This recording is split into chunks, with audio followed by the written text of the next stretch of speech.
ஸ்ரீரங்கத்துல களை கட்ட போற சித்திரை திருவிழா. திருச்சி ஸ்ரீரங்கத்துல சித்திரை தேரோட்டம் வர மே 6ஆம் தேதி அன்னைக்கு நடைபெற இருக்குது. 108 வைணவ தலங்கள்ல முதன்மையானதும் பூலோக வைகுண்டம் அப்படின்னு பக்தர்களால அன்போடு அழைக்கப்படுறதும் ஸ்ரீரங்கம் ரங்கநாதர் கோவில் தான். இந்த கோவிலுக்கு திருச்சி மட்டுமில்லாம வெளி மாநிலங்கள்ல இருந்தும் வெளிநாடுகள்ல இருந்தும் பக்தர்கள் சுவாமி தரிசனம் செய்ய வருகை தருவாங்க. ஸ்ரீரங்கம் கோவில்ல ஆண்டுதோறுமே பல்வேறு திருவிழாக்கள் நடைபெறுவது வழக்கம். திருச்சி ஸ்ரீரங்கம் ரங்கநாதர் சுவாமி திருக்கோவில்ல ஆண்டுதோறுமே சித்திரை மாதத்துல திருத்தேர் உற்சவம் நடைபெறுவது வழக்கம்.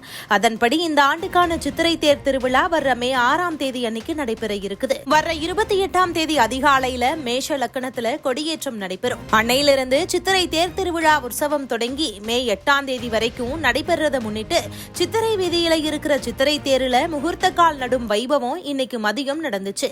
இதுக்காக ஸ்ரீரங்கம் கோவில் பட்டாச்சாரியர்கள் வேத மந்திரங்களை முழங்க பூஜைகள் செய்து தேர் மேல முகூர்த்த கால் நட்டாங்க. இந்த நிகழ்வுல ஸ்ரீரங்கம் கோவில் இணை ஆணையர் மாரியப்பன், திருக்கோவில் அர்ச்சகர்கள் மற்றும் அறநிலையத்துறை அதிகாரிகள், பணியாளர்கள் ஆகியோர் உடனிருந்தாங்க. இந்த சித்திரை திருவிழாவில முக்கிய நிகழ்வா சித்திரை திருவிழாவோட 9ஆம் நாளான மே 6ஆம் தேதி அன்னைக்கு காலையில 6 மணி அளவுல திருத்தேர் வடம் பிடித்து இழுத்தல் நிகழ்ச்சி நடைபெற இருக்குது. இந்த தேரோட்ட திருவிழாவில தமிழகத்தோட பல்வேறு மாவட்டங்கள்ல இருந்தும் வெளி மாநிலங்கள்ல இருந்தும் பல்லாயிரக்கணக்கான பக்தர்கள் வருகை புரிவாங்க. இந்த நிலையில சித்திரை திருவிழாவுக்கான ஏற்பாடுகளை கோவில் நிர்வாகம் செஞ்சுட்டு வராங்க. ஸ்ரீரங்கம் சித்திரை தேரோட்டத்தை முன்னிட்டு மாவட்ட நிர்வாகம் சார்பில் மே 6ஆம் தேதி அன்னைக்கு திருச்சி மாவட்டத்திற்கு உள்ளூர் விடுமுறை வழங்கப்பட்டிருக்கிறதும் குறிப்பிடத்தக்கது.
மணியண்ணா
ஓகே ஓகேண்ணா.